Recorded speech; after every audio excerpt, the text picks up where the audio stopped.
Sebelum POV berubah itu ada tanda bintang sebagai perpindahan adegan. Misalnya aku yang pertama adalah seorang anak laki-laki, terus akunya berubah-ubah. Jadi POV-nya berganti-ganti tapi bukan dalam satu scene ya. Jadi selalu ada tanda bintang. Dalam satu subbab itu mungkin terdiri hanya beberapa alinea.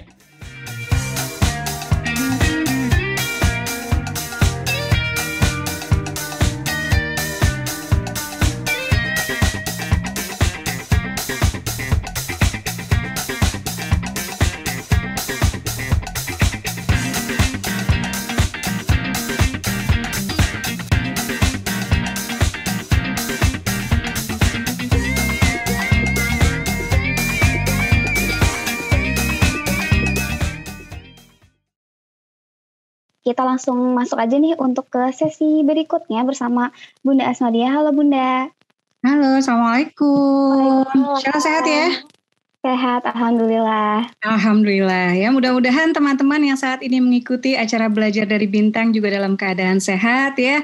Tetap bersyukur dan pastinya tetap semangat membaca dan menulis di aplikasi KBM App. Jadi acara Belajar dari Bintang ini kencan kita setiap Rabu malam. Silakan teman-teman ikuti gratis. Infonya di mana? Infonya bisa didapatkan di media sosial KBM App ya, termasuk di Instagramnya ya. Kemudian juga selain via Zoom, teman-teman bisa mengikuti ini melalui YouTube KBM App Official ya. Dan buat teman-teman yang belum download ya, belum mengunduh aplikasi KBM App, bisa kamu unduh di Google Play Store ya. Dan jangan lupa follow penulis di sana, salah satunya ada Mbak Helvitiana Rosa, ada Asma Nadia, dan subscribe ke cerita-ceritanya. Ada Surga yang Tak Dirindukan, Nikah Tanpa Pacaran, dan Assalamualaikum Beijing 2 yang insya Allah OTW difilmkan. Minta doa teman-teman semua ya. Mudah-mudahan pandemi segera reda atau segera hilang sehingga perfilman kita juga makin hidup.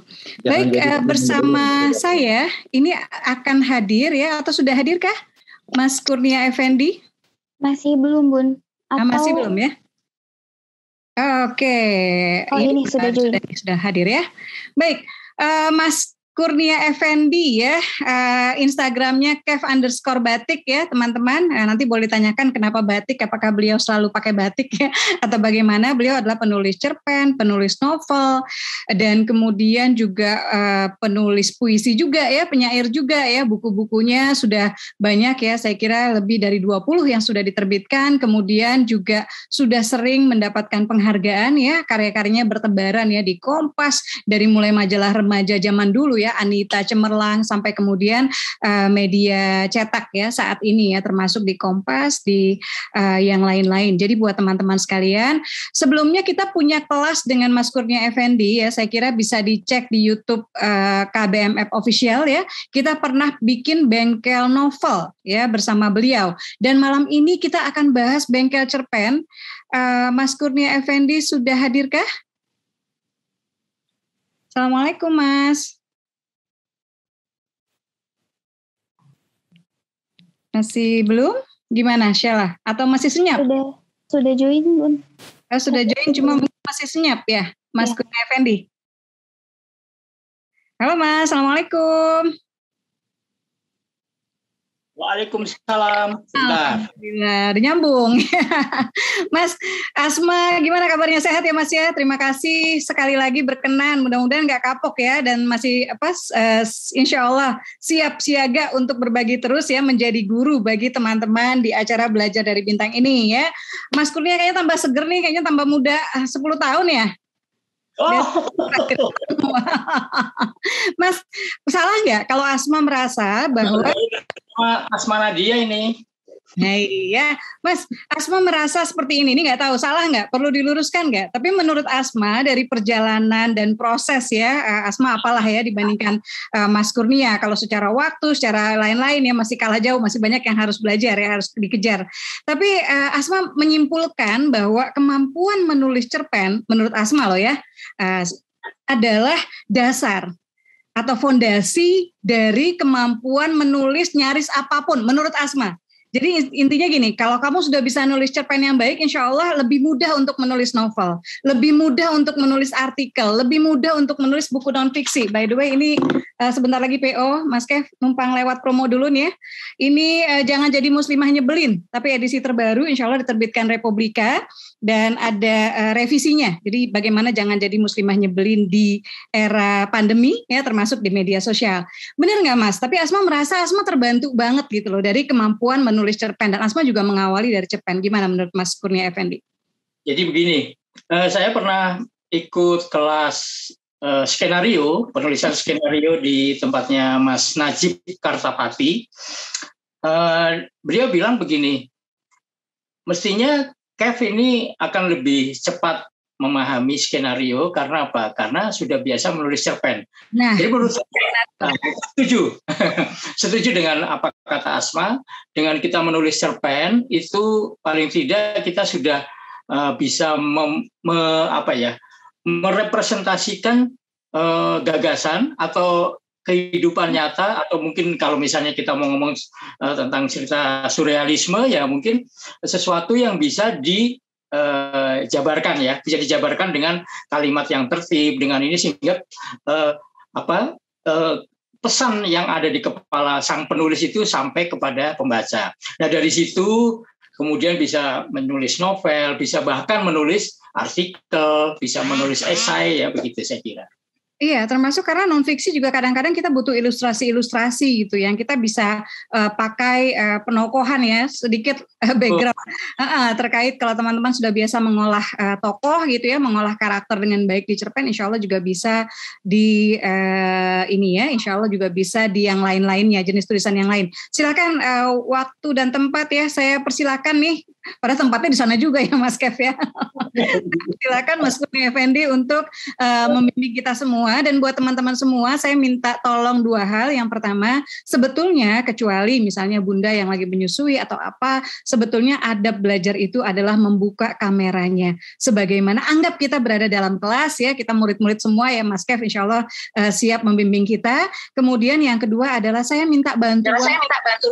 Jika teman-teman kebetulan harus meninggalkan ya atau berpindah ke YouTube karena koneksi saat ini di Zoom mungkin tidak stabil ya, tidak usah pamit ya, tidak usah pamit. Kita janjian ya, tidak usah pamit sehingga tidak mengganggu lalu lintas percakapan di ruang percakapan kita. Silakan Mas Kurnia Effendi. Ya, terima kasih. Saya gembira sekali dan mendapatkan kehormatan yang kedua bicara di teman-teman komunitas bisa menulis. Mudah-mudahan yang pertama dulu mengenai novel bisa diterima dengan baik, dan saya kira ini cerpen harusnya tidak lebih berat dibanding novel. Dan cerpen itu seperti kata Asma tadi bisa mendasari penulisan-penulisan yang lain, karena umumnya seorang penulis cerpen ketika menulis artikel atau esai itu akan lebih hidup ya, saya kira lebih lentur dan tidak kaku seperti penulisan-penulisan ilmiah.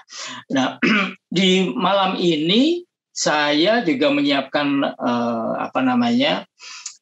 materi berupa PowerPoint, itu cukup banyak saya kira ya, hampir lebih dari 20 slide. Nah menurut saya akan bicara cepat karena saya memilih lebih enak kita interaktif ya, ada pertanyaan dari teman-teman sehingga saya bisa lebih tahu kebutuhan teman-teman apa yang harus saya tambahkan. Saya kira teman-teman juga sudah pernah bisa tektokan ini juga ya Mas Kev, bisa tektokan misalnya terkait judul, barangkali ada yang sudah punya beberapa judul ya, kira-kira judulnya udah judul bau cerpen atau judulnya masih bau non fiksi gitu ya, nanti boleh ya waktu kita diskusi ya teman-teman ya. Baik, silakan. Ya, baik, saya mulai saja ya Asma ya. Ya, silakan Mas. Oke.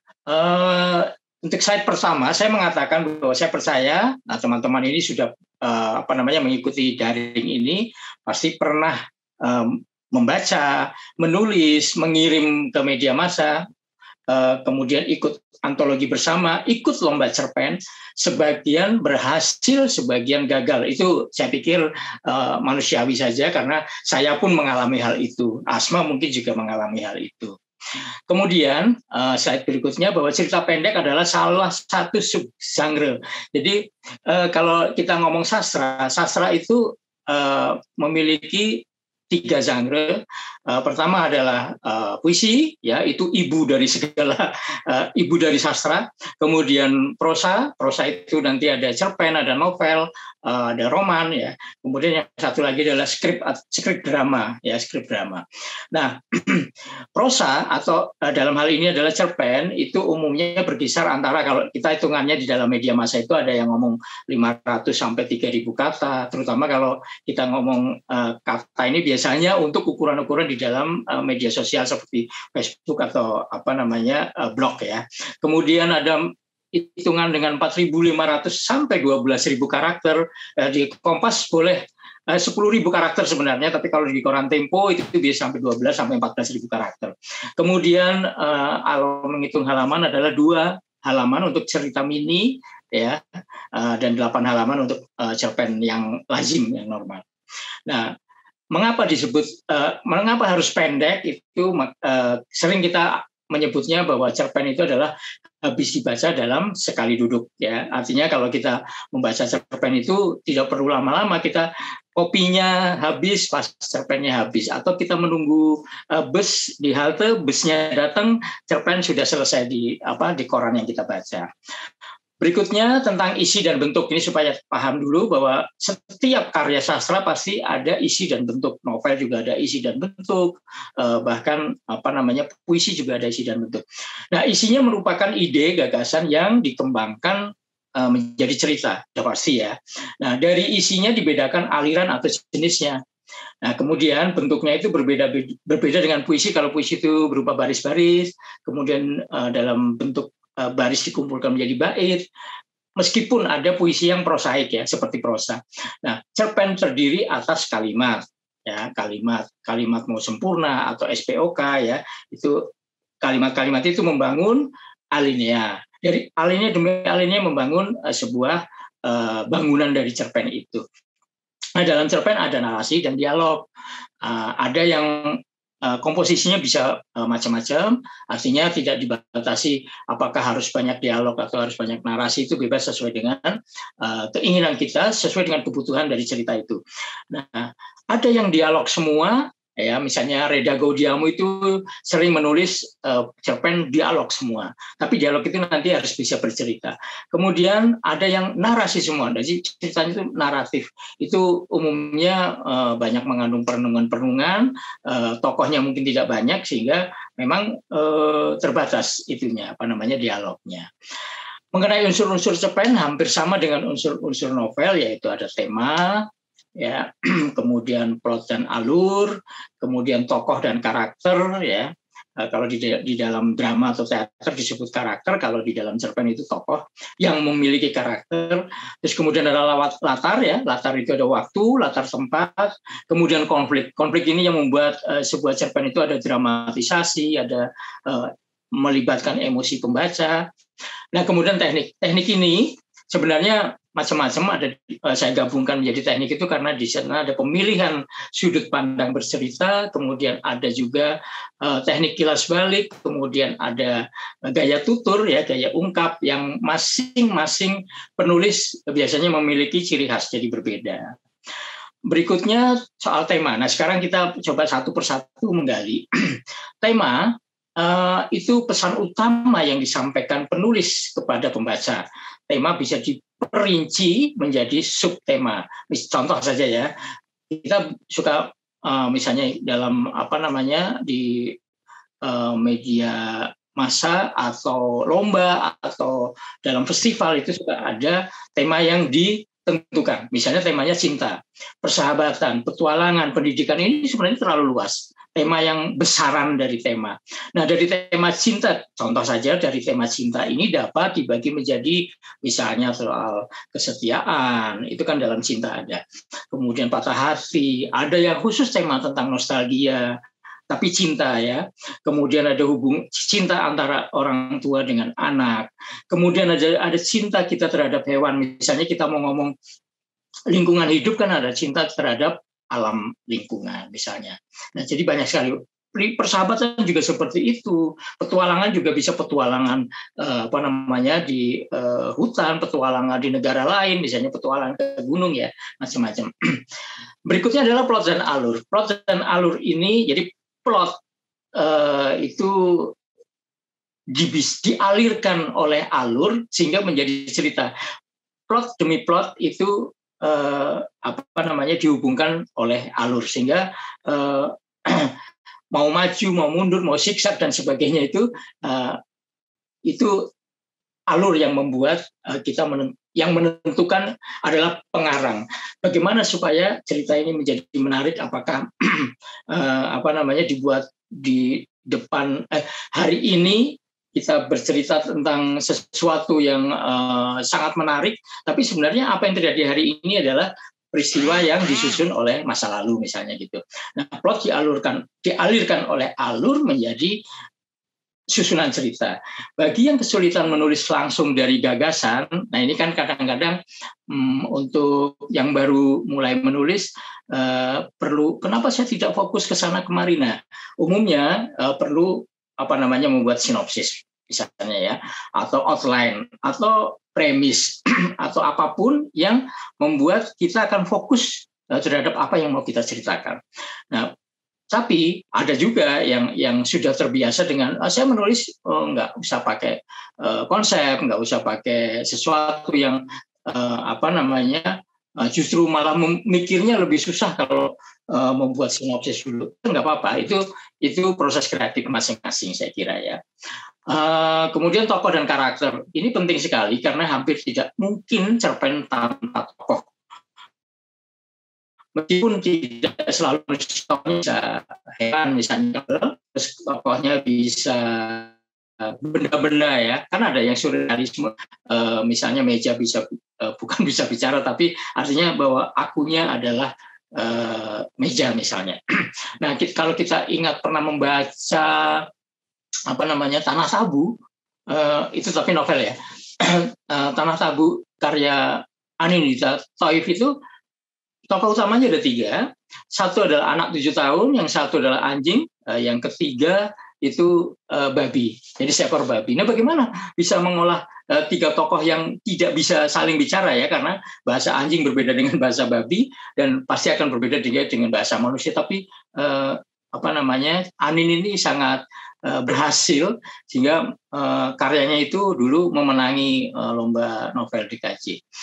Nah, ada tokoh protagonis, ada tokoh antagonis.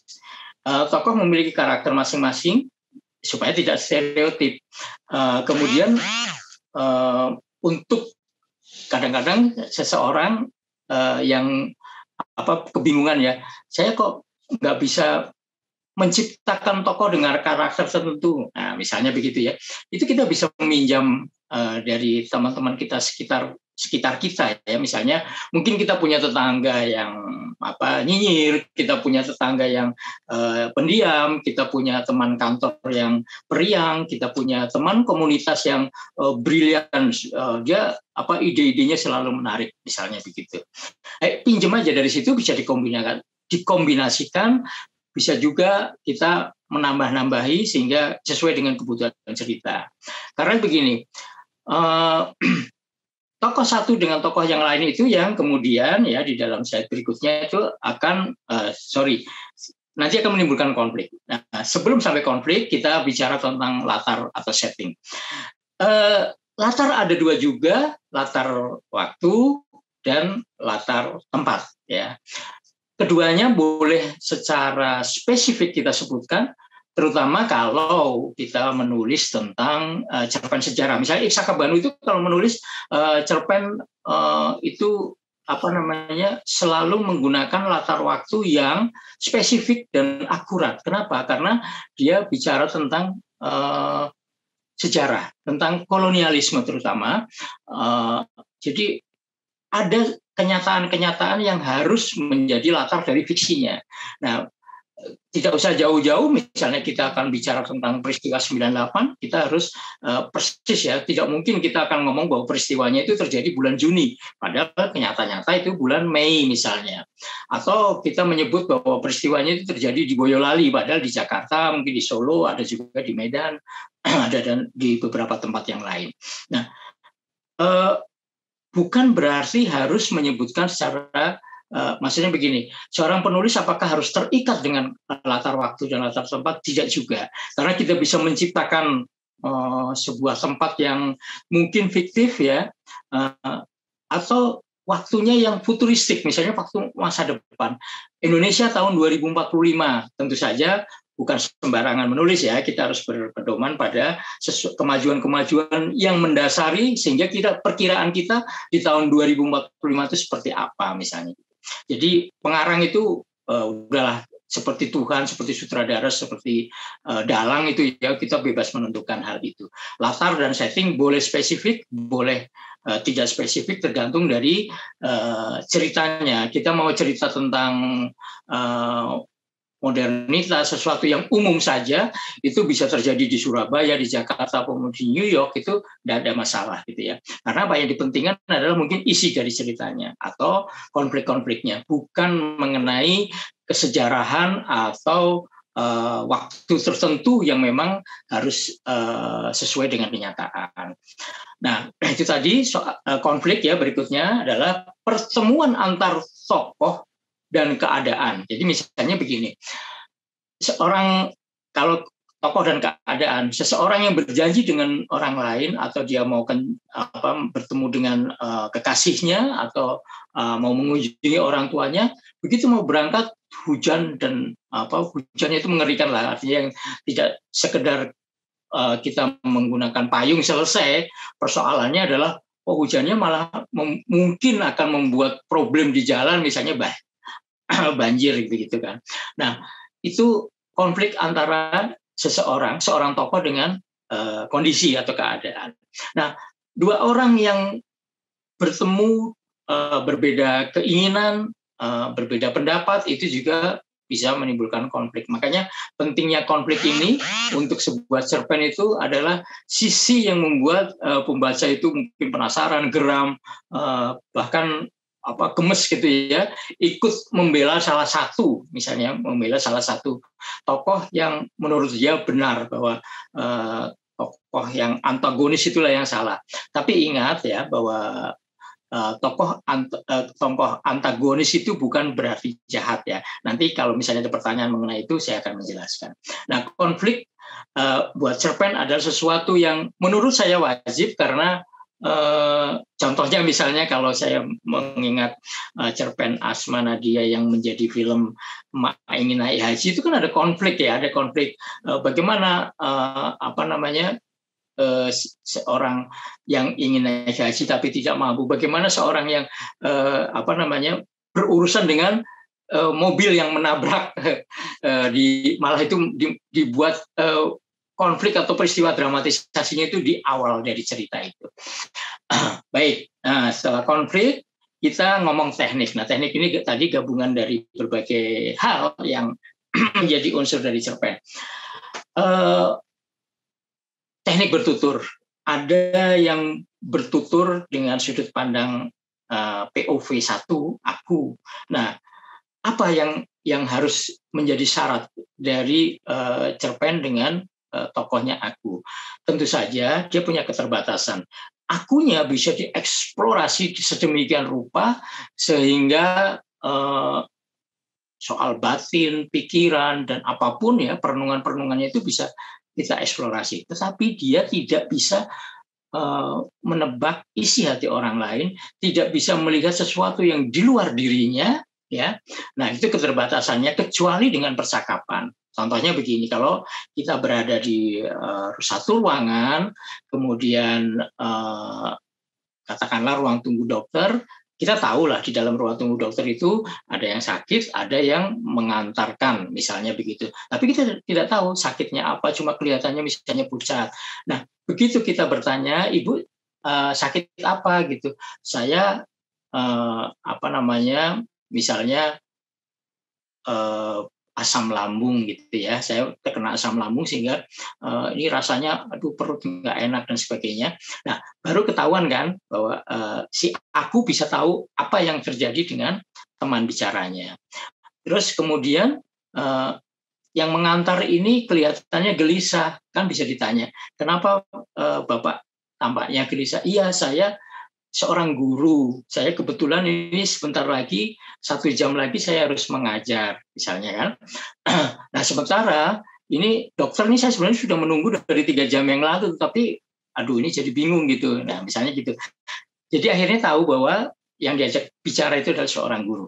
Tanpa percakapan, si aku tidak akan bisa tahu apa yang ada di dalam pikiran atau status dari orang lain ya di luar dirinya.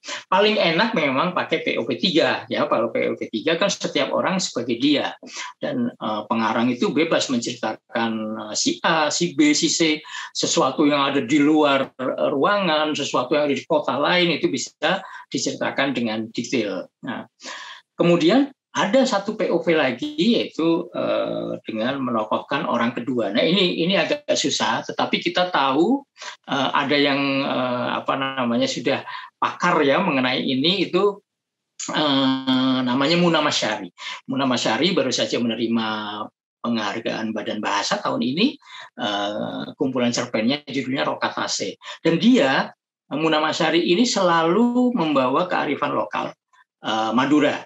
Jadi cerpen-cerpennya itu tentang tradisi Madura, tentang orang-orang Madura, tentang perilaku atau sifat-sifat peristiwa dan adat istiadat orang Madura. Macam-macam yang dia ceritakan. Dia pernah satu Rokatase itu sebagai judul bukunya ya, saya ingat itu adalah upacara melarung saji di kaum nelayan ya di laut itu untuk mendapatkan rezeki pada tahun itu.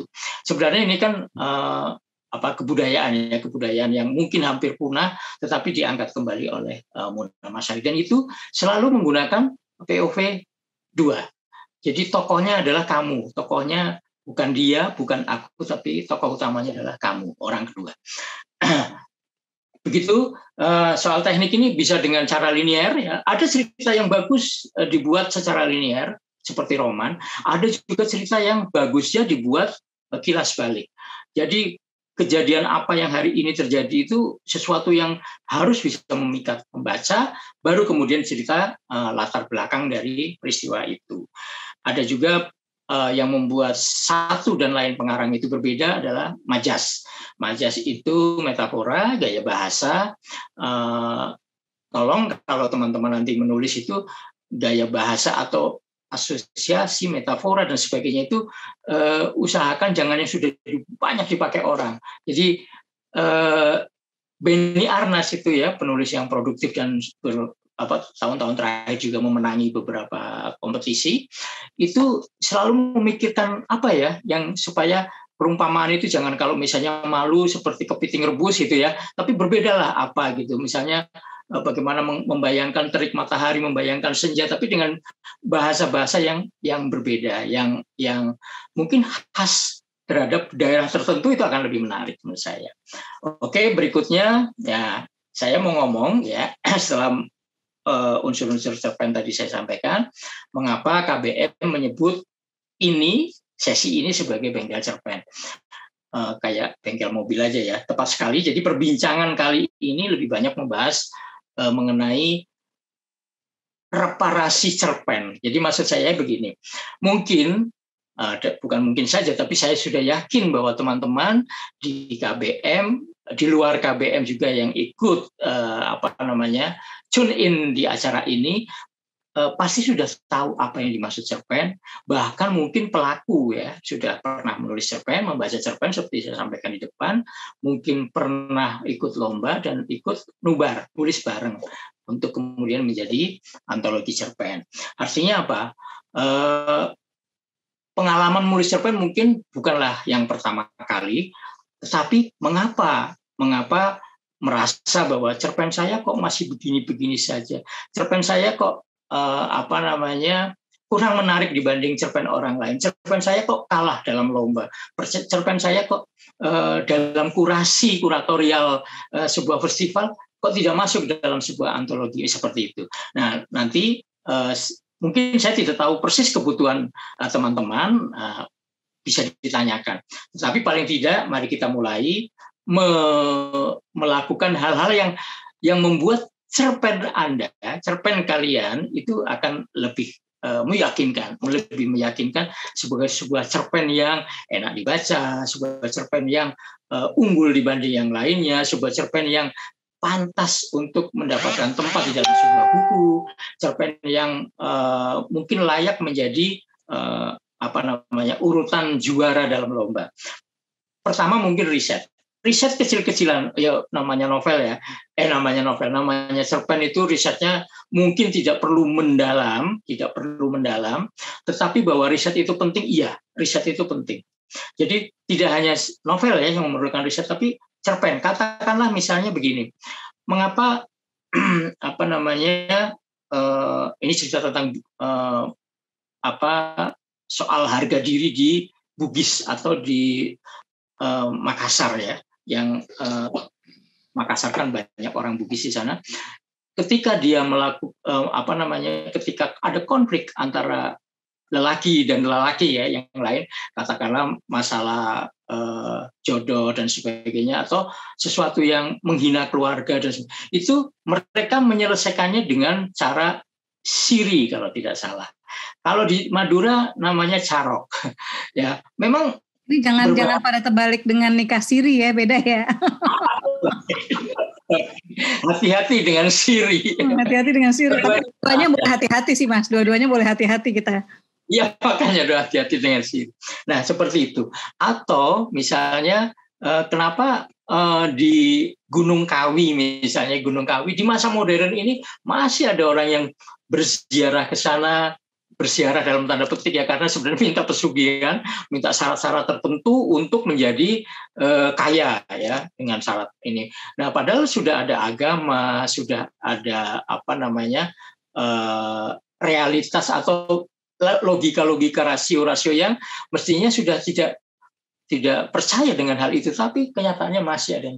Nah, itu kan perlu riset.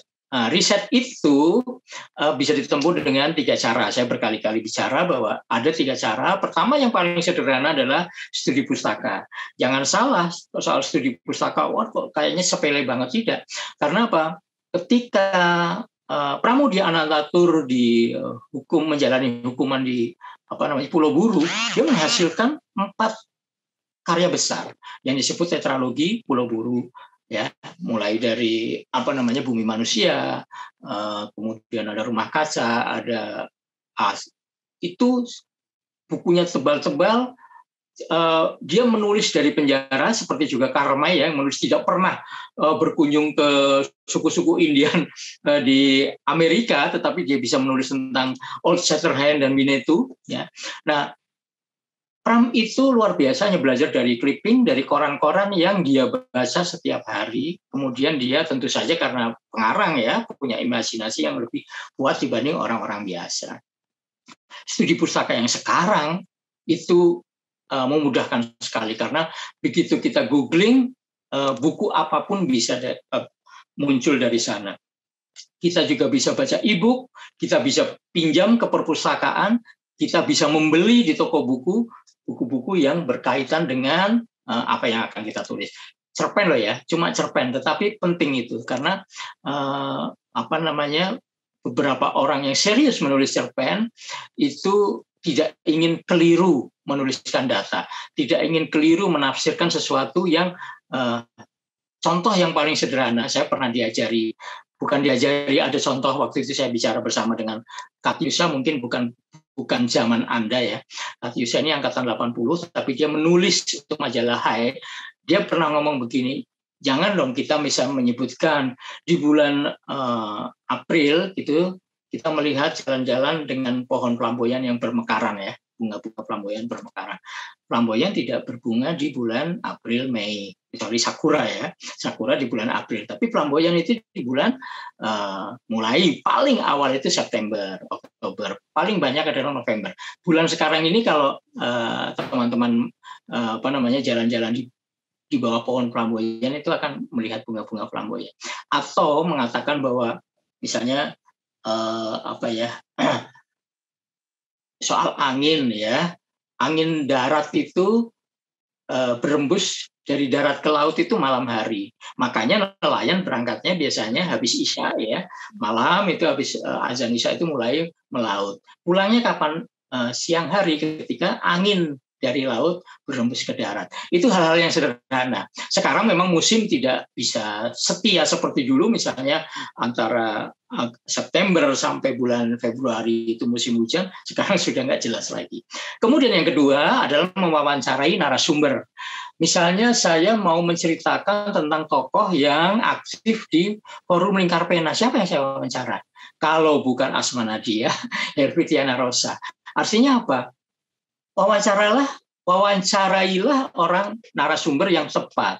Kalau kita mau bercerita tentang misalnya Sunda Wiwitan udah pasti lah ya, kita membaca bukunya itu banyak, tetapi kita ingin tahu apa sih yang dilakukan oleh orang-orang tua zaman dulu ketika mungkin adalah kayak di kala bulan purnama mau panen ya, mau apa segala macam berhubungan dengan alam, itu apa yang dilakukan. Itu kita harus wawancara dengan orang yang mungkin tinggal di Kawali, tinggal di Tasik pedalaman sana gitu ya. Dengan apa wawancaranya? Ya sekarang udah sangat mudah, kita bisa, kalau tahu nomor teleponnya bisa telepon, kalau kita tahu misalnya untuk katakanlah saya menulis tentang sejarah tertentu ya, misalnya di masa sekarang pelukis Affandi misalnya, saya mau bicara dengan Ibu Kartika Affandi atau cucunya, tapi mereka sibuk. Bagaimana caranya? Minta alamat emailnya. Pertanyaan kita bisa dikirim lewat email, dan kapan mereka sempat itu menjawab dan kita menerima dari jawaban itu. Yang ketiga adalah kunjungan lokasi. Kunjungan lokasi ini misalnya kita mau ngomong soal suku Maori ya di New Zealand, atau suku Aborigin di Australia. Betul-betul kita ingin melihat bentuk rumahnya, atau Eskimo ya, Igloo atau apa sebut namanya itu, apakah kita harus ke sana gitu ya? Memang mahal sekali.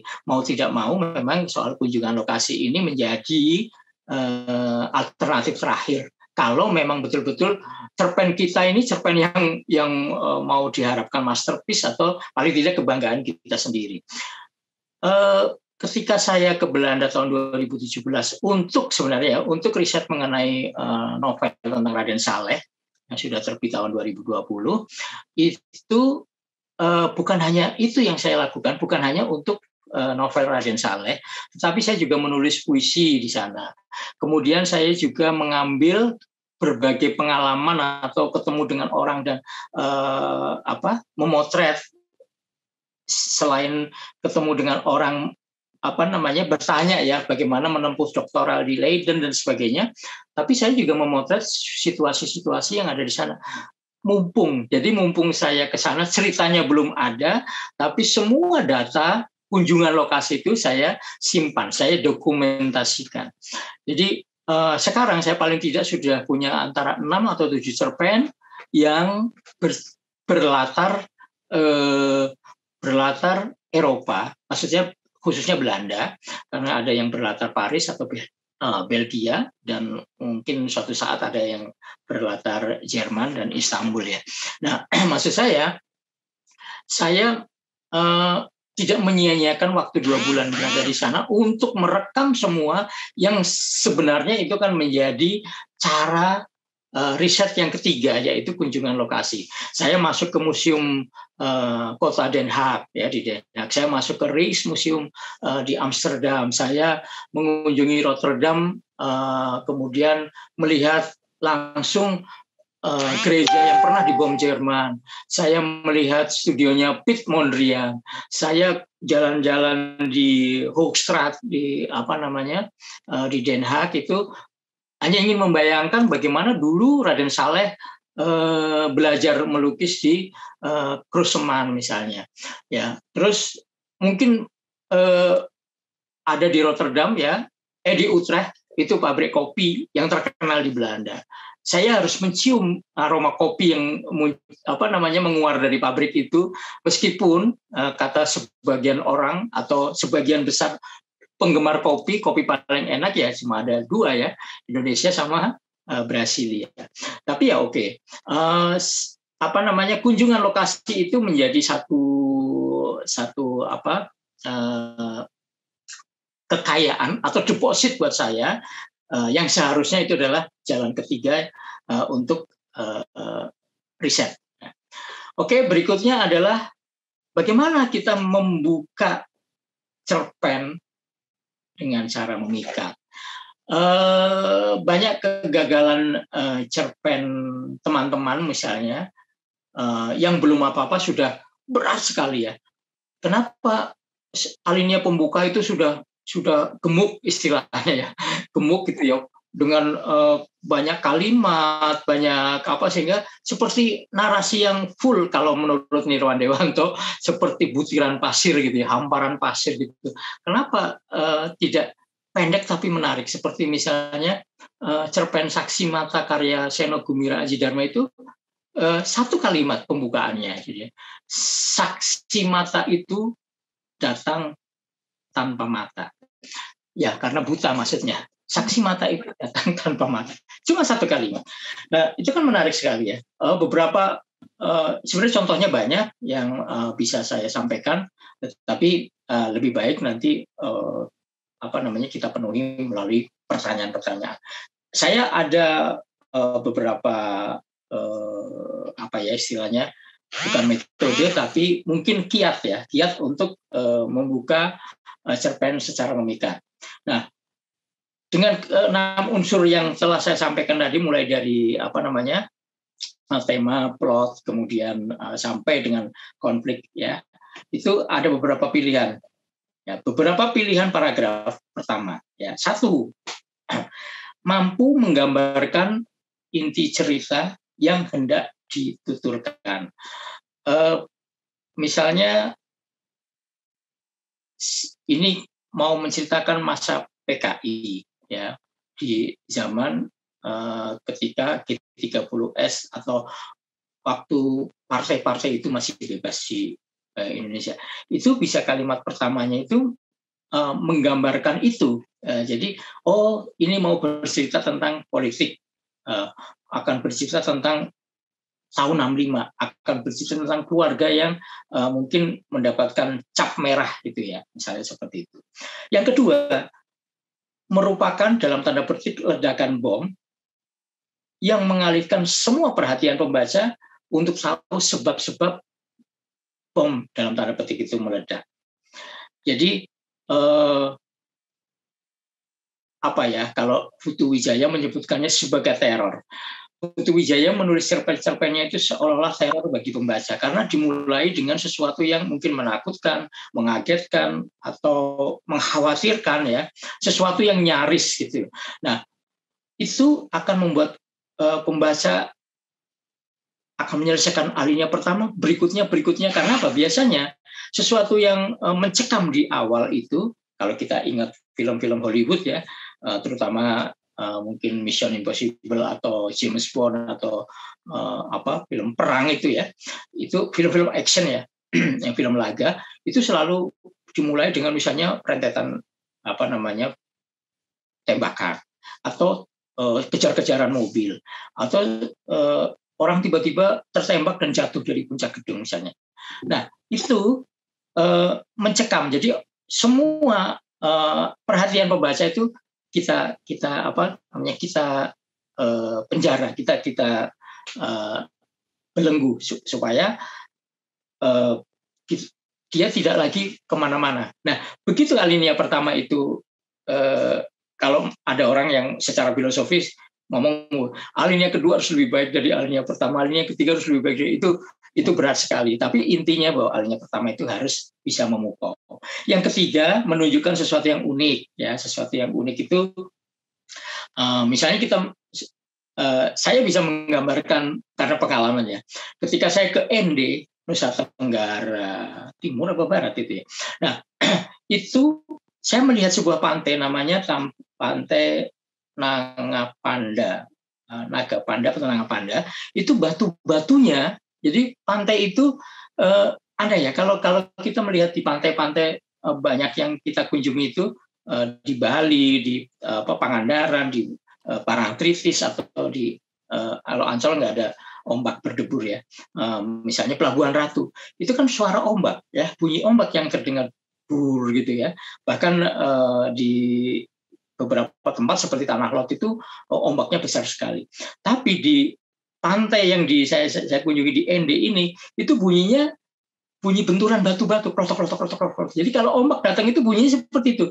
Dan setiap kali ombak datang itu membawa batu-batu. Itu luar biasa.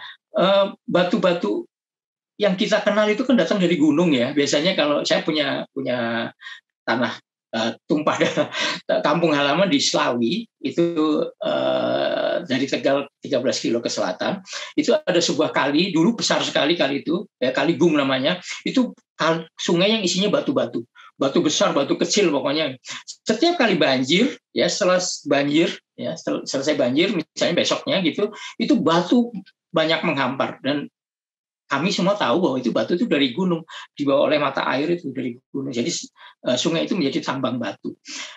Dan batu itu dipecah oleh penambang batu, jadi sawah mereka adalah sungai. Kemudian batu-batu itu dikirim ke berbagai tempat, termasuk untuk membuat aspal di Pantura. Nah, pantai yang berklotok-klotok itu bukan hanya soal batu-batu yang datang ke tepi pantai, ya, ke tepi laut ya, ke tepi pantai, ke tepi laut, itu batunya berwarna-warni. Ada jambon, ada coklat, ada kehijau-hijauan, ada biru. Nah, asik sekali. Nah, misalnya menyampaikan latar seperti itu, orang kan ini benar ada di sini. Atau kita menggambarkan tentang Santorini ya di Yunani. Wah, begitu indahnya ya, tapi dalam bentuk kata-kata tentu saja ya. Atau kita mengatakan seorang tokoh yang Budi Dharma nulis cerpen yang judulnya Dujail itu dengan kalimat pembuka, saya bertemu, bukan pakai saya kalau tidak salah pakai saya, pokoknya bertemu dengan seorang pria yang aneh karena matanya satu di kening, yang satu adalah di ujung hidung.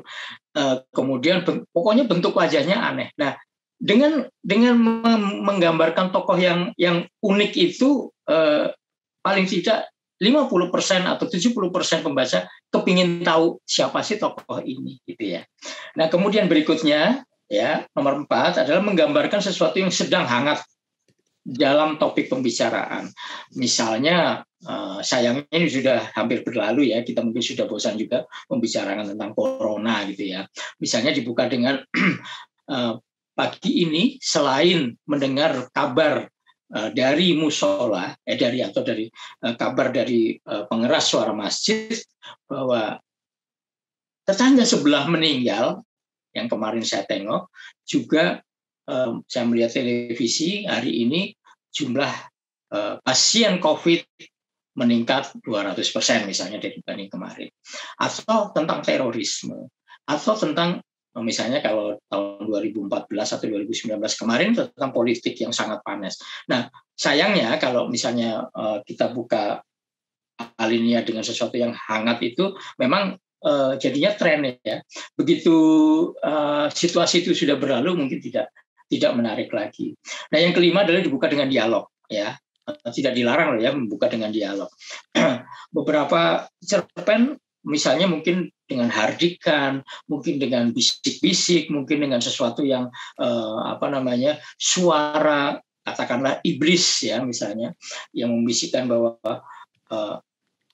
waktumu, atau misalnya malaikatlah waktumu tinggal 3 menit lagi akan kubawa rohmu misalnya gitu. Apa yang akan kau lakukan dalam waktu 3 menit? Misalnya seperti itu. Jadi dialog bisa untuk membuka sebuah cerpen dan itu menarik. Karena apa? Kita sudah menghemat kalimat itu. Dengan dialog mungkin kita bisa udah langsung menyampaikan konflik, kita bisa menyampaikan karakter dari tokoh. Ya, dialog kan itu kan memberikan gambaran tentang karakter tokoh. Ya, seorang yang akan sopan, seorang yang galak atau bicara preman itu kan berbeda. A.S. Laksana pernah ngomong bahwa sulit loh membuat dialog itu. Karena apa? Dialog itu menentukan siapa yang bicara. Seorang ibu terhadap anaknya bicaranya bahasanya berbeda dengan ketika dia marah dengan misalnya sepeda motor yang ngebut dan menabrak kucingnya misalnya gitu, akan berbeda. Nah, itu yang disebut sebagai bahwa karakter bisa ditunjukkan melalui cara bicaranya, juga melalui fisiknya. Karena gini, seorang yang berangasan itu ya, misalnya seorang yang kasar itu rasanya mustahil kalau misalnya dia orang yang berpakaian rapi, seperti itu. Biasanya gambarannya itu akan menunjukkan juga bagaimana seorang tokoh itu memiliki karakter. Nah, ini saya sampai kepada membuat dialog efektif. Pertama, tidak bertele-tele. Ya, dialog efektif itu tidak bertele-tele atau mengulang dari narasi. Ya. Dialog dan narasi harus saling mendukung, berjalan maju. Contoh misalnya, kita gambarkan ayah membuka pintu. Malam itu angin di luar, udara di luar begitu dingin. Saya ingin segera masuk ke rumah pada pukul menjelang 1 pagi. Misalnya, atau kalau malam itu 11:30 lah ya, menjelang pukul 12 malam. Ayahnya kan membuka pintu ya, terus dialognya adalah, kamu masih berani pulang? Pergi saat ini juga, atau saya bunuh. Jadi tidak perlu mengatakan lagi di dalam narasi misalnya, saya melihat ayah dalam kondisi marah terhadap saya yang mungkin sedang ditunggu-tunggu dengan khawatir, tapi yang muncul kemarahan. Narasi berikutnya itu mungkin bukan lagi mengatakan kenapa ayah menanyakan hal itu atau apa begitu, tapi langsung mengatakan bahwa saya kaget dan dalam waktu yang singkat harus mengambil keputusan apakah saya mengikuti saran ayah. Nah, berikutnya lagi adalah kalimat yang merupakan lanjutan dari narasi itu. Seperti itu misalnya ya, contohnya. Nah, tidak bertele-tele itu membuat si pembaca itu mengalir. Kalau misalnya ada adegan yang di dalam kata diulang antara narasi dengan dialog, itu selain lamban juga membuat pembaca mungkin bosan kalau itu berulang-ulang. Dalam satu cerpen yang mestinya hanya cukup 6 halaman, ini menjadi 8 halaman, ya kan? Itu tidak efektif. Yang kedua, dialog itu harus ekspresif. Harus ekspresif, komunikatif, dan imajinatif, ya kan? Ekspresif itu dekatkanlah dengan realitas. Misalnya begini, ketika seseorang marah, itu kan kita menggambarkannya misalnya dengan nada seru. Tetapi pilihan katanya kan bisa berbeda. Orang yang mengucapkannya dengan perlahan, penuh kasih sayang, pasti nadanya akan pilihan katanya berbeda dengan orang yang misalnya tegang atau cemas atau justru itu tadi berang ya, marah, berang. Nah, kemudian yang disebut komunikatif, kita kadang-kadang menulis kalimat dalam percakapan itu berpikir terlalu jelimet ya, sehingga malah tumpang tindih dan informasinya intinya itu tidak sampai. Itu bukan hanya dalam tulisan ya, kadang-kadang kenyataannya kita suka juga melakukan hal itu ya, ketika kita bicara kamu ngomong belibet amat sih, maksudnya apa gitu ya. Nah, jadi yang disampaikan di dalam tulisan, di dalam cerpen itu adalah kalimat-kalimat yang komunikatif, objek atau subjeknya jelas apa yang mau ditanya. Misalnya ada ya, saya ini suka dijadikan persandaan. Misalnya, Pak, orang yang bertanya alamat.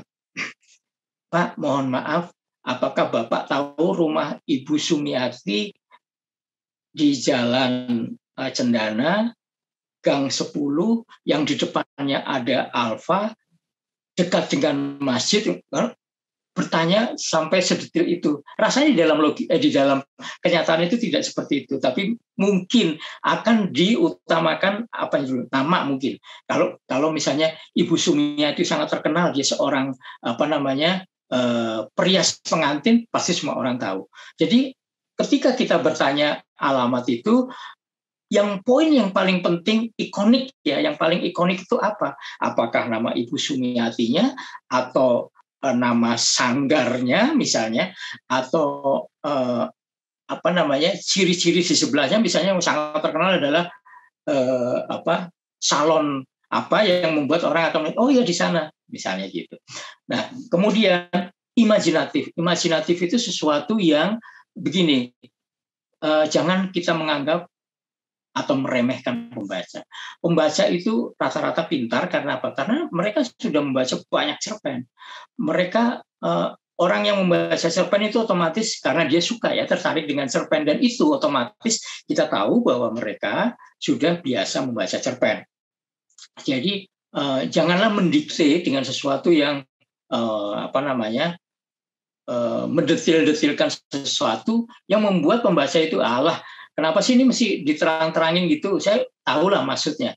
Jadi buatlah kalimat yang imajinatif itu begini misalnya.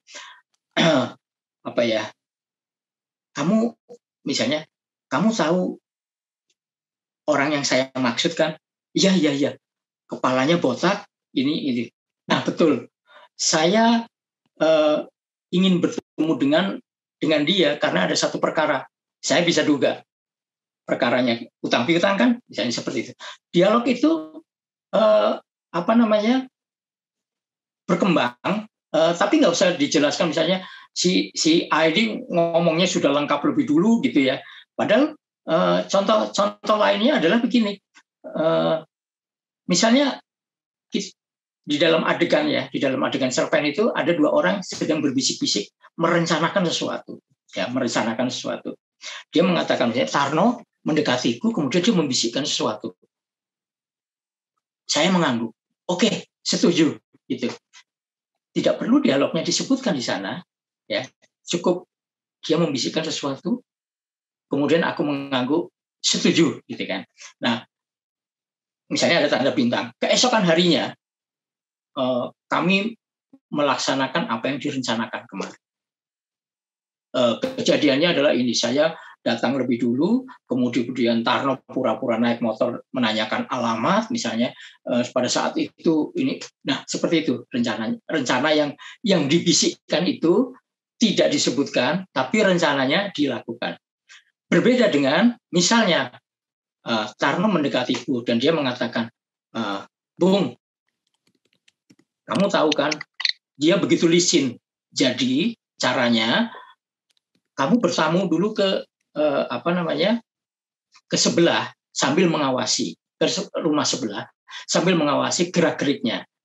Nanti kamu memberi kode kepada saya dan saya akan naik ojek untuk berhenti di depannya sebelum dia, pokoknya jangan sampai dia lebih dulu keluar sebelum saya datang, misalnya gitu.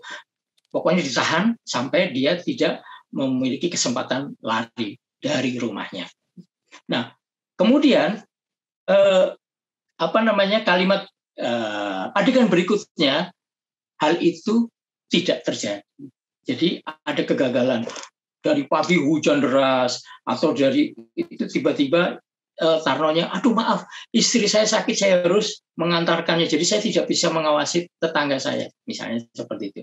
Kenapa seperti itu? Supaya tidak terulang. Sesuatu yang akan terjadi ketika di dalam rencana itu tidak perlu dituliskan. Sementara sesuatu yang akan kita tuliskan sebagai action, karena konflik dramatisasi itu akan lebih menarik ketika ditulis sebagai action, sebagai kejadian gitu ya, bukan sebagai narasi ya. Akhirnya Tarno dibukuli oleh sejumlah orang, ini narasi itu tidak menarik. Tapi kalau begitu terus bug big book-nya itu ya, ketika showing-nya itu disampaikan bagaimana dia menerima pukulan dan sebagainya, menjerit-jerit itu akan lebih menarik. Tapi itu tidak perlu diceritakan di dalam rencana. Ketika rencana itu diceritakan, justru kejadiannya batal. Itu yang disebut imajinatif. Nah, yang ketiga adalah dialog harus turut bercerita. Contohnya begini ya, misalnya jadi ke Bandung. Nah, ini dua orang yang sebentar. Jadi ke Bandung, iya, saya mau naik kereta api. Saya mau naik mobil sendiri. Bukannya puncak macet ya? Cipularang macet. Oh enggak, saya punya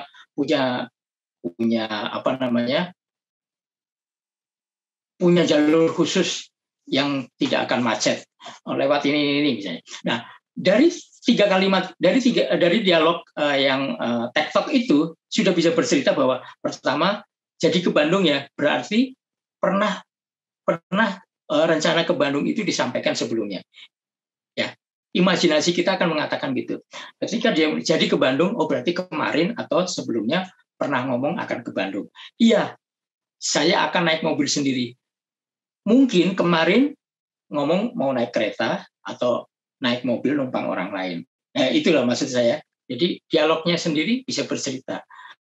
Terus bukannya jalan ini macet karena pengalaman kan? Memang jalan itu macet. Oh tidak, saya tidak lewat itu. Jadi rupanya kenapa dia memilih naik mobil sendiri? Karena punya jalur khusus. Oke, itu dialog yang efektif. Terus kemudian kita tahu seorang pengarang itu apa sih perantinya? Bahasa, ya kan? Seperti seorang chef atau koki, apa perantinya? Pisau dan api mungkin ya. Pisau dan api. Pisau untuk ngiris bumbu, untuk ngiris bahannya gitu kan. Api itu untuk memasak. Itu harus dikuasai. Artinya sebesar apa api untuk menumis? Secepat apa sup itu mendidih?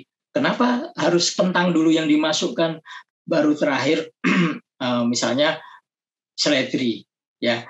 Kalau misalnya kebalik itu kentangnya belum empuk, seledrinya udah hancur, mungkin seperti itu. Misalnya urutan-urutan itu harus dikuasai. Nah, pengarang itu bahasanya adalah kendaraannya atau perantinya adalah bahasa. Artinya apa? Kita sesederhana cerita yang akan kita tulis, kita paling tidak menguasai berapa ribu kata, berapa ribu kosakata, dan kita mungkin selalu menambah diksi ya, pilihan kata yang jangan itu saja gitu ya. Apalagi kalau kita bersifat mengangkat kearifan lokal. Kearifan lokal itu banyak bahasa yang mungkin perlu catatan kaki ya, tapi itu adalah bahasa-bahasa yang serapan ya, bahasa serapan yang perlu diketahui oleh misalnya tentang Batak mungkin akan diketahui oleh orang Ambon sebagai eksotisme. Itu menarik. Nah, sementara kita sudah punya hukum ya, kalau pengacara, kalau ahli hukum itu ada KUHP. Nah, kalau penulis itu ada KBBI, ada PUEBI. KBBI itu sekali-sekali untuk melihat. Saya pernah juga melakukan kesalahan ya, dan itu diingatkan oleh editor. Misalnya kata membuncah. Membuncah itu kalau kita melihat di KBBI itu artinya gejolak air kotor ya. Itu kadang-kadang kita justru ketika kita merasa gembira mau ketemu dengan kekasih gitu, perasaanku membuncah gitu ya.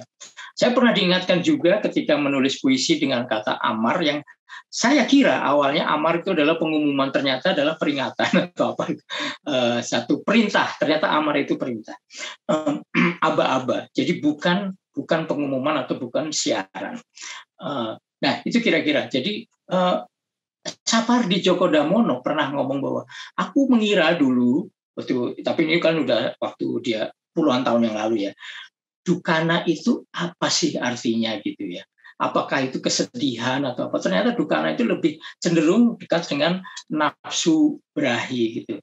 Jadi jangan sampai kita menuliskan sesuatu yang keliru ditangkap, bukan keliru ditangkap ya, bahwa keliru memilih kata sehingga penangkapannya jadi berbeda. Nah, kita perlahan-lahan menambah itu. Kalau menurut pengalaman banyak orang, bacalah novel, bacalah cerpen orang lain, bacalah sesuatu yang terus akan menambah kosakata kita. Jadi misalnya ada kata membuntang, tergemap, ya. Orang bilang terhenyak. Padahal setelah kita cek di KBBI ternyata terperenyak gak ada. Atau kita ngomong dia mengucapkannya atau dia menuliskannya secara rinci. Salah, padahal kata dasarnya adalah perinci. Jadi harus terperinci gitu ya. Memerincikan, bukan merincikan. Banyak hal yang harus kita ketahui dan malu kalau misalnya pembacanya justru lebih tahu daripada penulisnya gitu ya. Nah, cerpen itu mutlak memerlukan bahasa. Sementara kalau film itu nggak perlu narasinya dituliskan karena adegannya itu sudah merupakan narasi. Kalau dialog kan memang ada ya dialog, tapi adegan atau pengambilan gambarnya itu ketika bergerak mengambil panorama atau landscape itu adalah bahasa gambar yang kalau di dalam cerpen itu menjadi narasi. Sementara kalau misalnya komik itu dibantu dengan gambar, meskipun tidak bergerak ya, tapi komik itu ketika adegan Superman memukul gitu ya, kan tinggal ditulis pau gitu kan misalnya, tidak perlu dikatakan bahwa Superman sedang memukul gitu, enggak, gambarnya sudah kelihatan memukul ya itu. Bagaimana menutup cerita ya, berikutnya bagaimana menutup cerita sudah bagus, idenya keren gitu ya, pembukaannya juga menarik dan sebagainya, ketika mau ditutup itu penulis juga bingung. Saya juga mengalami seperti itu. Jadi artinya apa? Bahwa membuka cerpen dan menutup cerpen itu sama sulitnya, sama pentingnya. Karena apa?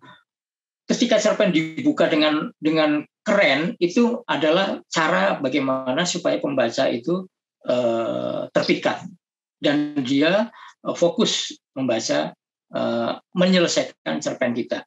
Begitu cerpen mau selesai, bagaimana supaya cerpen itu meninggalkan kesan mendalam. Kadang-kadang ketika kita selesai membaca cerpen, misalnya cerpen Hamsat Rangkuti ya, Hamsat Rangkuti dengan bahasa yang sederhana, dengan realis gitu ya, bahkan mungkin hiperrealis atau semi surrealis, karena misalnya adalah absurdisme di dalam cerpen-cerpen realis Hamsat Rangkuti. Ada seorang, saya pernah membacakan cerpen itu di acara Tempo. Jadi saya memang dibacakan itu berdua dengan seorang pembaca lain gitu ya. Nah, itu menceritakan tentang, judulnya Perhiasan, yang seorang perempuan yang memiliki 2 kalung misalnya, atau 2 cincin, 2 gelang ya. Yang satu imitasi, yang satu asli. Jadi ketika dia pergi-pergi, itu yang dia kenakan adalah yang imitasi. Makanya dia nggak takut mau dirampok, karena kalaupun dirampok ya udah harganya 10.000, 50.000. Sementara kalau dia sedang menerima tamu dan sebagainya, itu dia mengenakan yang asli. Nah, begitu dia ada di halte, kemudian ada seorang laki-laki juga yang menunggu bis, dia mengenakan kalung yang keren itu ya, berkilo-kilo. Nah, sangat menarik perhatian. Tiba-tiba ada dua penjamret datang ke situ, langsung menjamret kalung dia. Tapi si perempuan ini tenang-tenang saja gitu. Jadi kan sebelahnya nanya, loh itu apa saya kejar gitu, naik motor kan gitu. Sudah mas, nggak apa-apa gitu. Itu terus dia baru cerita bahwa dia kalau pergi-pergi itu kalungnya kalung imitasi gitu.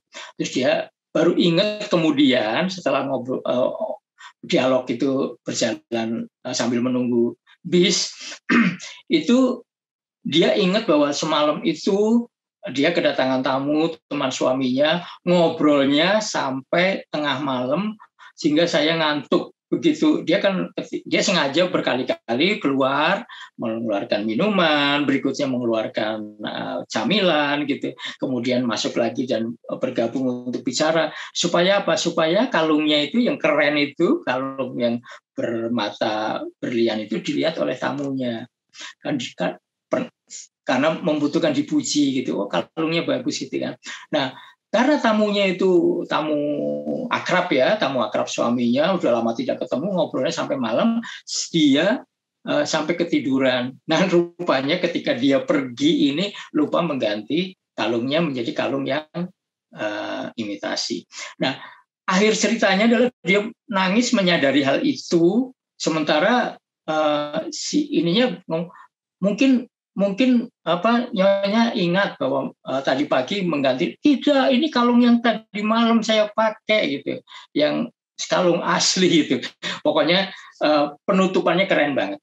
Nah, itu menutup cerita yang membuat pembaca gemes, membuat pembaca penasaran, atau misalnya ceritanya mau happy ending atau sad ending terserah ya, tapi dihentikan dengan cara menggantung ya. Kalau apa istilahnya open ending itu sama dengan kita memberi penghargaan kepada pembaca. Kita memberi ruang imajinasi pembaca agar dia memikirkan sebenarnya yang terjadi setelah itu. Nah, ada cerpen begini. Seorang perempuan bersahabat dengan menjalin kasih dengan seorang pemuda Mesir. Ketemunya di Indonesia, selama ini pemuda ini orangnya rapi, pintar, tampan, kemudian disiplin, pokoknya sangat perhatian ibunya si cewek lah gitu ya. Wah, ini calon menantu yang keren, cocok. Si cewek ini juga jatuh hati karena dia orang yang mapan gitu kan. Begitu dia pulang ke Mesir, dia mengharapkan si tongseng ini diangetin mau nggak? Tongseng tadi diangetin mau nggak? Ada di bandara nih, sudah ada di bandara, mau terbang sambil chatting dengan pemuda yang ada di Mesir itu, pemuda yang mau ditemui dan mau diperkenalkan dengan orang tuanya. Nah, dalam percakapan itu tiba-tiba pemuda itu mengatakan bahwa bahwa kamu nanti akan setelah menikah kita akan begini yang ujung-ujungnya bahwa si pemuda itu akan tidak mengizinkan istrinya untuk bekerja, istri harus di rumah, ini segala macam itu bertolak belakang dengan cita-cita dari si cewek ini. Sehingga apa yang terjadi ketika panggilan terakhir untuk terbang, si cewek itu berdiri mengangkat kopernya, dia tahu apa yang akan dia lakukan, dia tahu kemana dia melangkah. Nah, kata-kata itu tidak diselesaikan, apakah dia melangkah ke pintu pesawat atau dia balik ke rumah karena membatalkan kunjungannya ke Mesir. Nah, seperti itu. Jadi memberi ruang imajinasi kepada pembaca.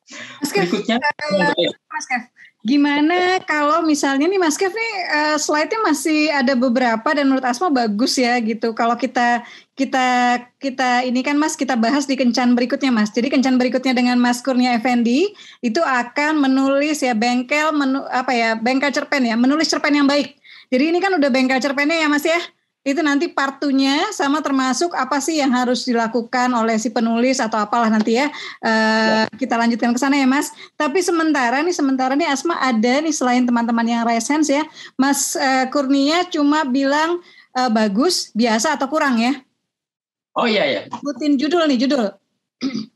Judulnya dari teman-teman nih, tadi yang 3 pertama dulu ya. Ada Surat Buat Tuhan. Bagus, kurang atau biasa? Apa Surat Buat Tuhan? Ya, ini di percakapan nih. Oh, bagus, saya kira bagus itu. Bagus, oke. Sarung apa? Mas boleh tega loh, Mas boleh tega. Ini kita momen belajar jadi boleh tega. Sarung si Abah. Nah, ini gimana nih? Apa itu sepatah rasa ya? Sarung si Abah. Jadi sebagai judul, ini semua sharing judul teman-teman yang mereka sharing sebagai judul cerpen Sarung si Abah. Bagus, biasa, atau kurang? Sarung siapa? Si Abah. Oh, Sarung si Abah. Ya itu biasa. Biasa, oke. Terus andum, ini bahasa Jawa artinya berbagi. Oh, didum ya, andum. Nah, itu multi tafsir itu bagus. Itu bagus ya. Kemudian bahagia yang hilang. bahagia yang hilang. Nah. Oh, biasa itu. Biasa ya, cinta dua sisi. Asma punya cinta dua kodi. Cinta dua kodi dua sisi. Cinta dua sisi gimana, Mas? Cinta dua kodi. Enggak, cinta dua sisi. Oh, cinta dua sisi. Cinta dua sisi. Ya, bagus, menarik. Oke, cinta dalam diam. Cinta dalam diam, ya ini kayak platonis ya. Biasa sih itu, biasa. Ya, ini ada dari Naya Tongseng baru diantin. Ayah tadi bocor ya. Ada ayah bunda yang live, tiba-tiba ada anaknya marah nih. Oke, Mas Kurnia, terima kasih Mas Kurnia ya. Jadi nanti kita janjian lagi ya Mas ya, dan buat teman-teman yang ikut ya, jangan kehilangan ya kesempatan untuk belajar lagi ya dari Mas Kurnia Effendi ya. Slide berikutnya ini baru saya dan KBM yang tahu ya. Jadi bagus banget, menarik banget, teman-teman harus ikutan lagi. Mudah-mudahan entah saya kira mungkin 2 pekan lagi atau bagian nanti diumumkan ya. Mas tanya jawab boleh ya Mas ya? Boleh. Boleh ya, kita memang agak lewat waktunya, nggak apa-apa ya Mas ya. Oke, silakan dari Sheila, pertanyaan dari Zoom dulu, terus nanti kita akan ambil buat teman-teman yang saat ini menyimak di YouTube, silakan sekarang tulis pertanyaannya, nanti akan diambil juga sama Rima ya, silakan. Oke, untuk pertanyaan pertama dari Kak Sri Elita, silakan Kak Sri. Ya, langsung Mbak, 1 pertanyaan aja ya, karena waktunya. Pertanyaan aja ya. Oh ya. Kita Apakah menulis cerpen itu bisa menjadi ajang latihan dalam menulis novel? Ya. Itu aja Mas Kurnia. Hanya 1 aja ya Mbak? Ya, 1 aja dulu.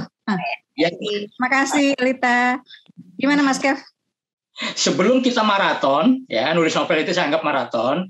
Kita melakukan lari-lari kecil dalam jarak yang pendek. Jadi walaupun ya saya katakan bahwa novel itu bukan kepanjangan dari cerpen, atau cerpen juga bukan dari ringkasan dari novel, tapi bahwa untuk novel itu memerlukan napas panjang, memerlukan rencana yang matang, sedangkan cerpen itu bukan berarti menyepelekan cerpen, tapi cerpen itu waktunya akan lebih pendek dan biasanya single konflik ya, batang ceritanya juga tunggal gitu. Jadi itu bisa. Jadi untuk sebelum menjadi novel, mari kita belajar nulis cerpen. Itu untuk daya tahan, untuk melatih stamina.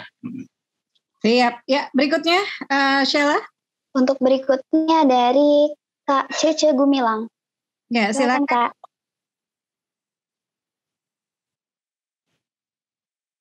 Oke, terima kasih. Assalamualaikum warahmatullahi wabarakatuh. Waalaikumsalam warahmatullahi wabarakatuh. Terkait dengan penokohan ya, pengambilan tokoh antagonis. Seringkali tokoh antagonis itu dianggap berhasil ketika pembaca itu terbawa emosi, katakanlah menjadi sangat benci, bahkan memaki-maki dalam komentar-komentarnya. Di satu sisi itu sebagai tolak ukur keberhasilan. Tapi ketika itu berlama-lama dibiarkan, saya merasa berdosa gitu kan, membiarkan orang lain memaki-maki gitu kan, dan setelah itu biasanya saya melemah gitu. Saya ingin menjadikan si tokoh antagonis itu menjadi baik gitu. Tapi kemudian dia tidak jelas gitu. Terima kasih. Ya, terima kasih. Gimana kalau pengarang nggak tegaan, Mas Kev? Iya. Sebenarnya gini ya, antagonis itu tidak harus memaki-maki sih sebenarnya. Harus tidak berarti jahat juga kan Mas Kev ya, antagonis itu ya? Antagonis itu kan sebenarnya gini, misalnya saya berbeda pendapat dengan Asma nih ya. Berbeda pendapat ini sampai meruncing betul ya, karena saya sebagai misalnya orang Jawa mempertahankan bahwa ini malam Jumat, ini kalau nenek saya itu harus menulis sesaji. Asma bilang tidak, itu tidak ada dalam aturan agama ini. Nah, berantem. Siapa? Saya membawa kultur atau nilai-nilai dari kejawaan saya. Asma dari fikih atau agama itu yang lebih benar gitu. Kan saya menganggap Asma antagonis saya. Sebenarnya Asma menganggap saya juga antagonis gitu loh ya. Mertua perempuan dengan menantu perempuan itu juga saling menjadi antagonis kalau sedang bertengkar. Padahal dua-duanya benar. si perempuan modern ini berpikir secara modern, sementara ibu sang suami ini sangat kolot dan melakukan sesuatu yang menurut si perempuan ini udah nggak cocok lagi gitu. Nah, kalau misalnya terpaksa harus memaki, yang penting begini sebenarnya, saya juga nggak pernah sih menulis dengan makian-makian yang koleksi makian lah gitu ya. Malah kalau di dalam komiknya Tintin kan malah itu Kapten Haddock kalau memaki lucu kan, dasar topan badai dan sebagainya ya. Nah, maksud saya antagonis itu dalam sikap, coba kita berlatih menuliskan antagonis itu dalam sikap, tindakannya misalnya seorang yang merencanakan pengkhianatan, seorang yang itu sebagai antagonis. Jadi kurangi kata-kata yang kalau memaki mungkin bentuknya dalam narasi. Misalnya dia memaki-maki saya gitu, tapi dalam dialognya makiannya sudah nggak ada. Nah itu teknik kan, saya kira gitu. Baik, silakan Rima, kita mau ambil mungkin Sheila ya, Rima dari YouTube ya, kita ambil coba satu.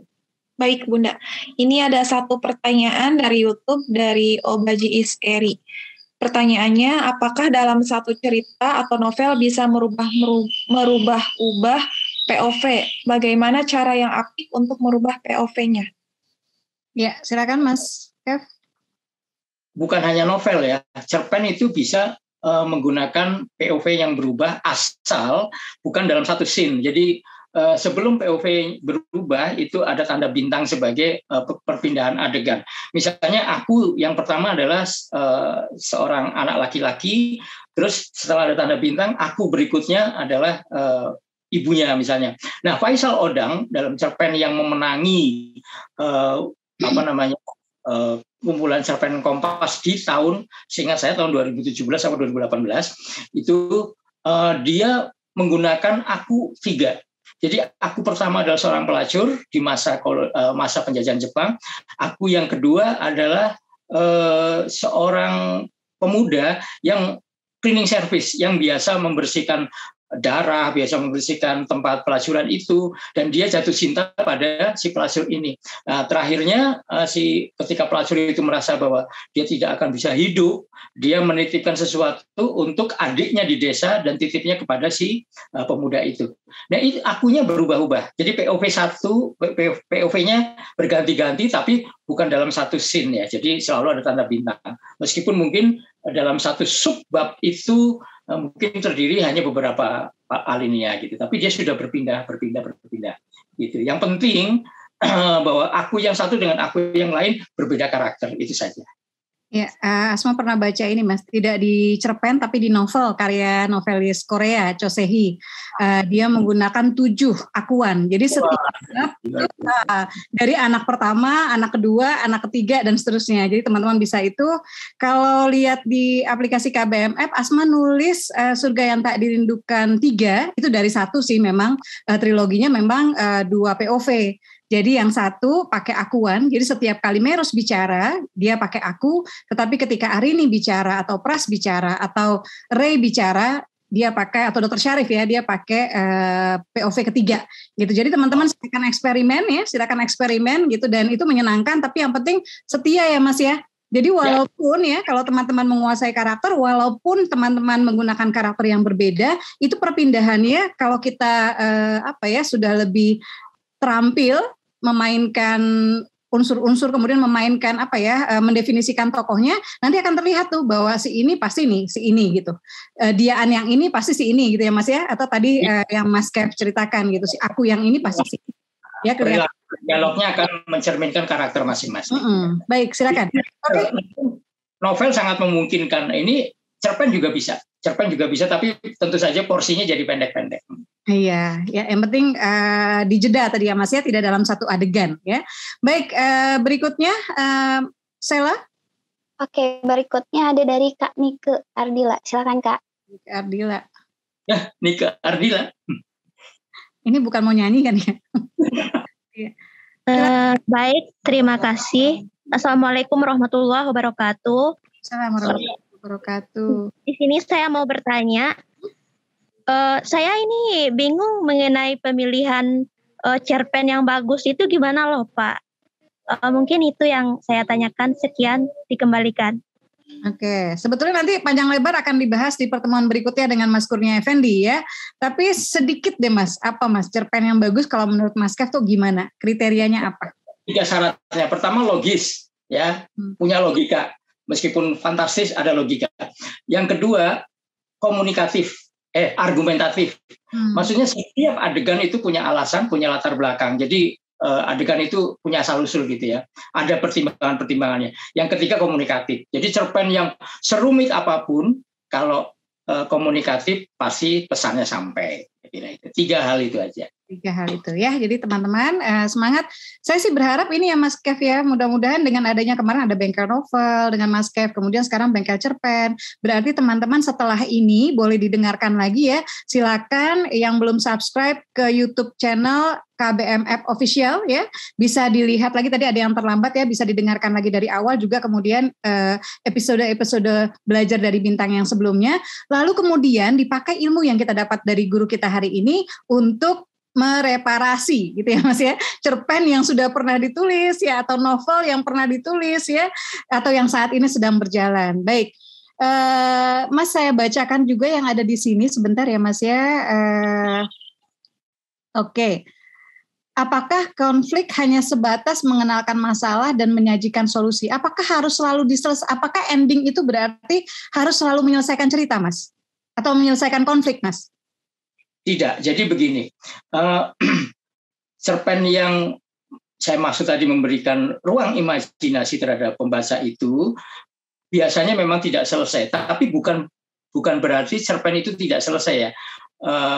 Karena apa? Karena ada pertimbangan-pertimbangan di depan dalam narasi maupun dialog yang bisa membuat pembaca itu menyimpulkan dari akhirnya itu pasti akan pemilihan seperti ini. Seperti cerpen saya yang judulnya Deja Vu, itu seorang penjaga gawang yang menerima suap, dia akan melompat ke kanan karena tembakannya akan ke kiri sehingga gol gitu ya. Karena setiap kali penalti itu kan susah ditebak gitu kan.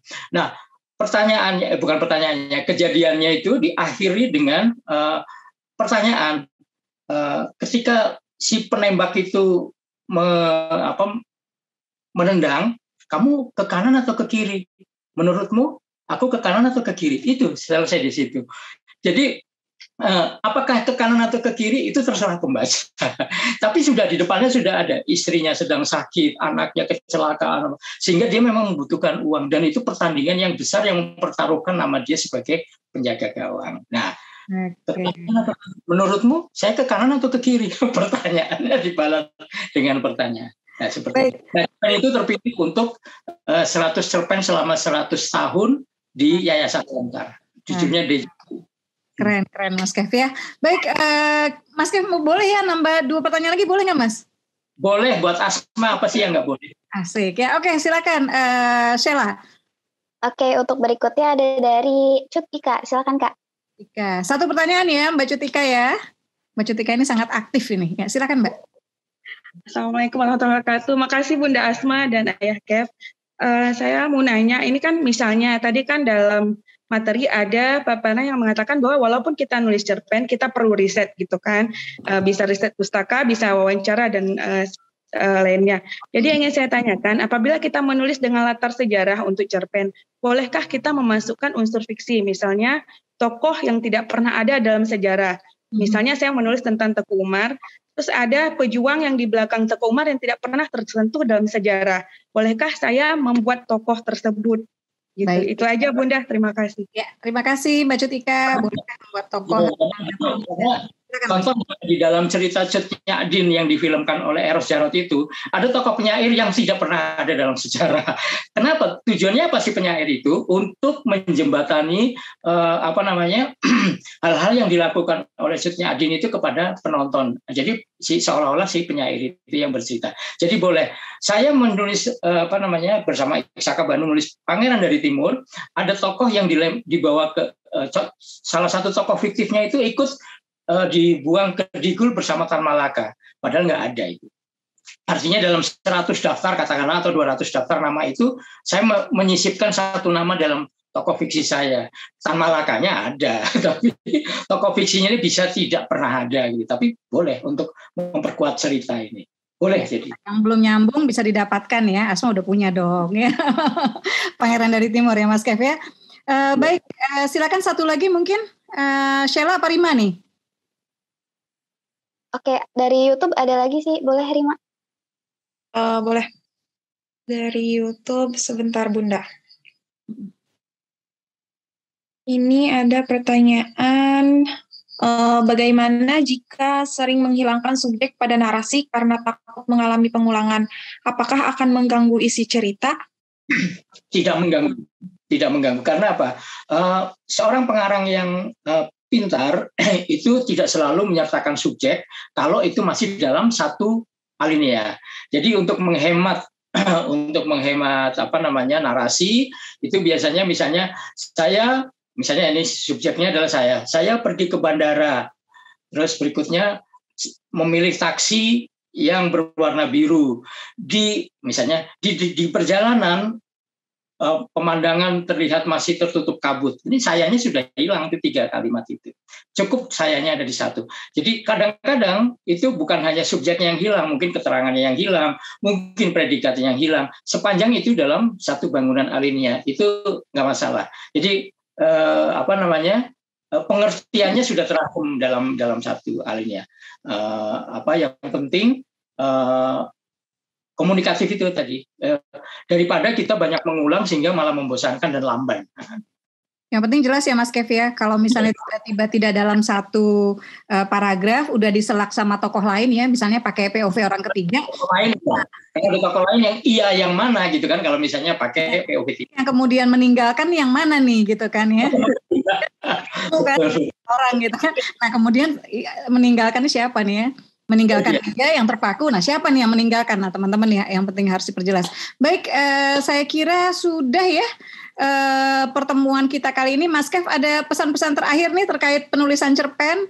Dan buat teman-teman semua jangan lupa ya silakan diunduh aplikasi KBM App dan kemudian jadikan ini, saya kira dari Mas Kev dan guru-guru yang lain semua selalu menggarisbawahi pentingnya membaca dan bahwa kekayaan seorang penulis, kekayaan bacaan seorang penulis akan terlihat ya ketika dia nanti menuliskan novel, cerpen dan lain-lain. Jadi silakan gunakan aplikasi KBM App untuk membaca dan juga menulis di sana.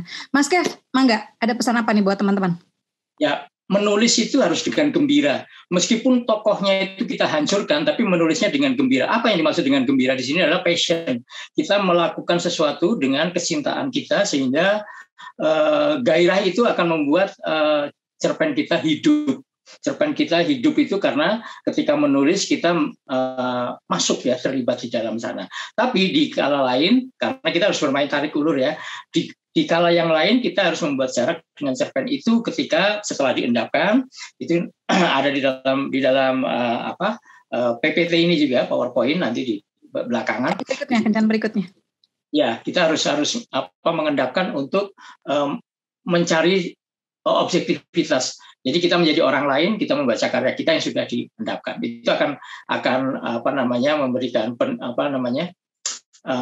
menyempurnakannya dalam tanda petik, menyempurnakan karya kita. Jadi pertama kita melakukan dengan cinta, dengan gairah, dengan keterlibatan, kemudian diendapkan, kita menjadi orang lain, membuat jarak tertentu dengan karya kita supaya muncul objektivitas, apakah ini janggal, apakah ini menarik dan sebagainya, itu biasanya setelah diendapkan. Saya kira itu teman-teman ya. Ya, terima kasih Mas Kurnia Effendi. Jadi buat teman-teman, saya kira di pertemuan berikutnya kita boleh juga nih lebih menggali selain slide yang tadi ya Mas ya, bagaimana menulis cerpen ya, cerpen yang bagus itu seperti apa, bagaimana kita menuliskannya ya. Nah, ya, yang lainnya nanti mungkin Asma kira kita Mas Kev bisa juga berbagi. Oke, kalau Mas Kev bikin cerpen yang pertama apa sih gitu ya. Terus gimana bisa dapat judul-judul yang keren gitu ya. Nah, buat teman-teman nanti jangan lupa ya ikuti terus acara Belajar dari Bintang setiap Rabu malam. Kita akan foto bersama ya, Sheila. Iya, betul Bunda. Oke, kita foto bersama. Mas Kev kemarin dikirimin kan ya fotonya ya? Oke. Oke, dan buat teman-teman yang di YouTube ya bisa juga kok gitu ikutan, terus bisa ikut foto bersama ya. Jadi setiap Rabu biasanya H-1 atau H-2 itu kita sudah sharing informasinya. Iya, silakan kita salam literasi. Oke, semuanya boleh hidupkan kameranya, kita pose salam literasi dulu. Hitung mundur ya. Siap, 3, 2, 1. Oke, tahan dulu untuk slide kedua. 3, 2, 1. Oke, tahan dulu untuk slide ketiga. Ini terakhir ya teman-teman. 3, 2, 1. Oke, sudah Bunda. Baik, terima kasih semuanya, baik yang menyimak lewat YouTube channel KBMF Official maupun yang saat ini mengikuti di Zoom ya. Mudah-mudahan selalu diberikan kesehatan dan mudah-mudahan selalu punya kegembiraan dan passion tadi untuk menulis seperti yang Mas Kurnia Effendi sampaikan. Terima kasih Mas Kev sudah menjadi guru bagi kami. Sehat-sehat terus ya insya Allah ya. Dan buat teman-teman yang penasaran dan kepo ya dengan karya-karyanya Mas Kurnia Effendi bisa ya dikepoin dulu Instagramnya Kev_batik ya Mas ya. Ya, ada informasi saya kira mengenai buku-buku termasuk novel terbarunya beliau. Baik, terima kasih semuanya. Terima kasih buat KBMF yang sudah selalu memfasilitasi kami semua sehingga bisa belajar di sini.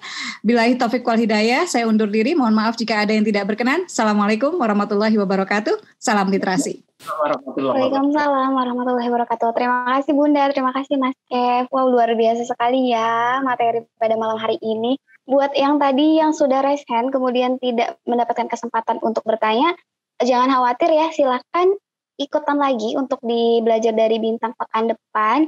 Nanti kita ada bintang tamu yang gak kalah luar biasa lagi nih. Sheila, maaf ini ada yang bertanya juga bagaimana cara mendapatkan fotonya. Jadi next mungkin setiap acara kita fotonya bisa ditampilkan ya di di Instagramnya KBMF misalnya ya. Jadi buat teman-teman yang sudah ikutan foto juga akhirnya bisa punya kenangan. Oh iya, biasanya di-share di IG story sih Bunda. Buat teman-teman yang mau fotonya nanti boleh ya di follow akun Instagramnya @kbmf dan untuk TikToknya juga ada @kbm. Jangan lupa juga untuk subscribe channel YouTube-nya KBMF Official. Pamit dulu ya semuanya. Assalamualaikum. Waalaikumsalam. Terima kasih Bunda. Terima kasih Bunda, Mas Kev. Thank you Rima, thank you semua Sheila.